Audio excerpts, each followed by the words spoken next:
Welcome to today's episode of Sacred Circle. Today we have with us as our guest Pastor Joe and his wife Eva Makere. Before we begin, we will pray.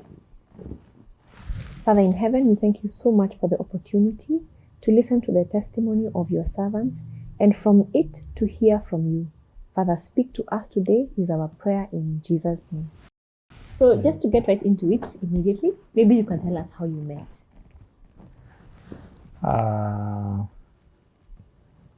It is a time, for me, I was on break. I had decided not to be in a relationship because of, I had planned another wedding. Then we found out it was my cousin and we had to break it. So I was heartbroken and I was on leave. And I was staying in Mombasa, and I was invited to minister at a church in Kisii, Mosocho. So when I went for that one day to preach at Mosocho, I was not feeling well. So after preaching in the morning and early afternoon, I went to town, Kisii town, for a checkup. When I was returning to the elders' house where I was going to spend the night, then I traveled back to Mombasa. At the stage, waiting for the vehicle to come, she came up, stood by me, and we stood. I was not interested. Then she greeted me. I responded and ignored. She asked me, "Do you know me?" I looked at her, I said no, and ignored. Then she said, "You preached so well." Then I got interested and I looked at her very well. I said, "Oh, you were in church?" Yeah. And we started chatting. We got into the vehicle, sat at the same place. We did chat as we went, exchanged phone numbers. And I was not interested, I was just talking. Then I alighted about a kilometer or so from her place, because where the elder was staying was nearer. Now the elder who was hosting you. Yeah, where I was staying, yeah. So I alighted. It's 600 meters or 800 meters from the road to his house. And when I got to the house, I knocked on the door. He opened the door and looked at me and said, "Oh, Pastor, I'm very sorry you rained on." And then that's when I realized it was raining and I knew there was something wrong.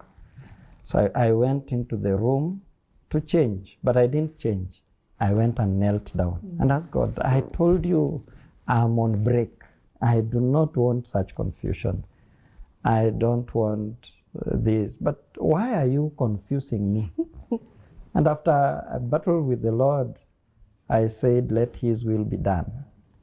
And I told him, if this is you, I need you to show me a sign that you are the one talking to me. And the sign I asked for, he did it the very next day. That's when I knew that the Lord was in the entire thing. What was the sign? Oh, that day, when we were in the car, In the matatu now. in the matatu, going to Mosocho from Kisii town, I asked her if she can come. I'll be leaving the next morning by 7. If she can come, say goodbye in the morning. She said it is totally impossible. She is the lady in the house, the mother is there. And Sunday is the day that they do most of the work in the morning. And there's no way. There's washing clothes, making the house and all that. And there's no way she would be given permission to come out. So my sign to God was, let her come, see me off. And I'm not going to call her. I'm not going to ask if she's coming. Make sure she comes. And I asked it because when I was taught, when you ask, you have to ask something that only God can do. When you're asking for a sign. For a sign, yes. You ask, don't ask, Lord, let me eat breakfast. Yet you eat breakfast every day. So this is what God can do. She had said it is impossible. So I asked God for the impossible to happen. And the morning she came, I waited. At 7, I was supposed to leave. I was looking at the door all the time. At 7 o'clock, I'm a very strict timekeeper. So at 7 o'clock, I saw she had not come. I told them, let us go. We are going. And then as we were about to pray and I leave, she came. And I got confused. Actually, I didn't talk to her at all.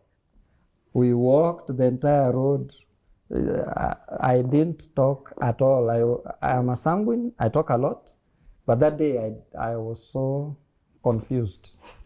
Even at the vehicle, when the matatu came for town, I just shook their hands and got in the car and went. I didn't know what to say. I didn't expect it. And you just quietly went back to Mombasa. I traveled back to Mombasa. Eva, what is your version of that story? For me, the day we met with him, I was going to town to see my friends. So I didn't know that I would meet him there, but I saw it was God's plan.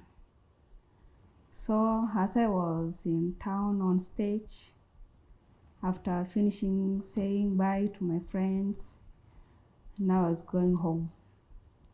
So on stage, I saw him, and I recognized him. So I started the conversation because I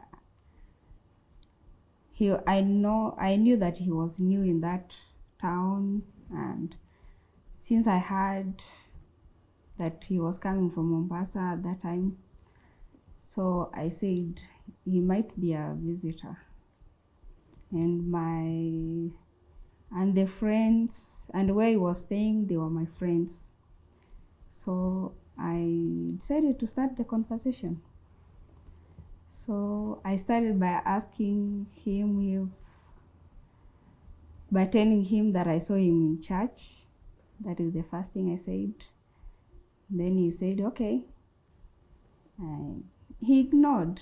Then started looking. So again, I went back to him and asked him, do you know me? Or do you recognize me? He said, no. Then I told him, I saw you in church. So I didn't have anything in mind. I was just introducing myself and making friends at that time, because now he's a visitor in our place. So, and by then I knew that he was a pastor and a friend to kids, and me, I was a teacher. I was a Pathfinder teacher. So, and he was being introduced in church that he is a Pathfinder teacher. So I had some things to ask him, but I did not even ask him. So we talked. He told me, where are you coming from? I told him I'm coming from Mosocho. And okay, that's where I'm also going. Told him, okay, we can go together. So where are you living? I told him Mosocho, and I asked him, he told me before Mosocho. So I told him, okay, we'll go together because it's the same vehicle, same stage. So we entered, the vehicle came and we entered. So entering the vehicle, we started talking,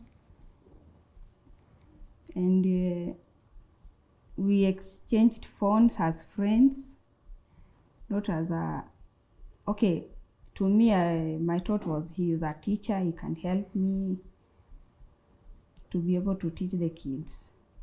Because the kids, he came to the sermon, he came to, all the things that he came to do in our church was about Pathfinder. It was a Pathfinder day. Yes. For the kids, yeah. So I was happy to have another person. And since he was a friend to my friends, so I was happy and interested to know him like that. So we entered the vehicle, and then he alighted at his place, the place that he was going. So I said bye to him, and he asked me if I can come, because he was asking me from the window. He told me, if you can make it, come tomorrow. I told him it will be hard, but I try if possible. So I told him, I said bye, and then he went. So when he went, when I reached home, I was like, why is this person saying that I should go and say bye to him?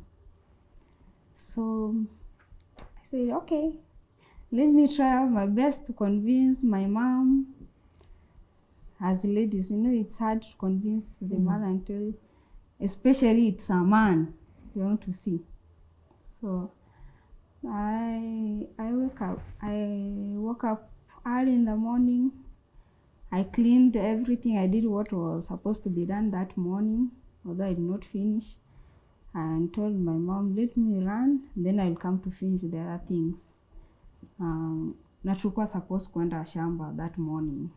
So nikamwambia shamba nitahakikisha nimeifanya the next day, because I was not doing anything else.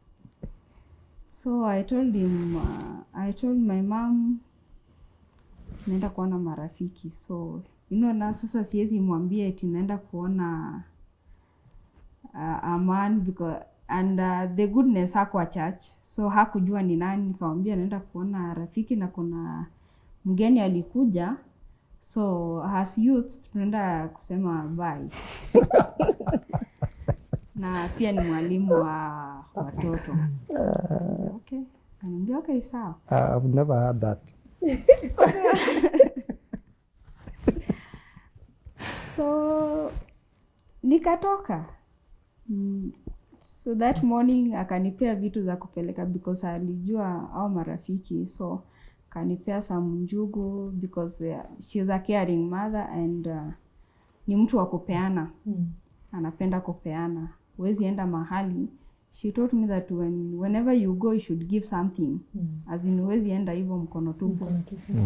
So na pia akasema okay, ni mgeni pia anatoka mbali, you can take these things ndio at least wakule. Nikamwambia sawa. So nikaenda. I was happy to have that chance. Although I did not have anything in mind, that I didn't know that he will be my husband or what. So I went, and when I reached there, I found him ready. Then they said we walk out. So I was like, just like that? You were expecting we sit and we talk so that I know him better. Okay, me, I said, maybe God knows anyway. There's nothing I can do. Now he's going and he's going far. So I should just say it's okay. So So you left the house?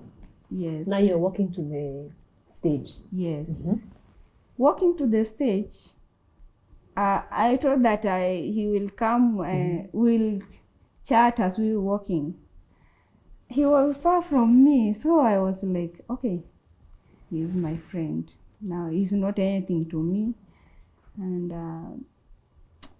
maybe, I don't know, I was thinking that sasa kama venye hataki kuniongelesha, amenyamaza tu.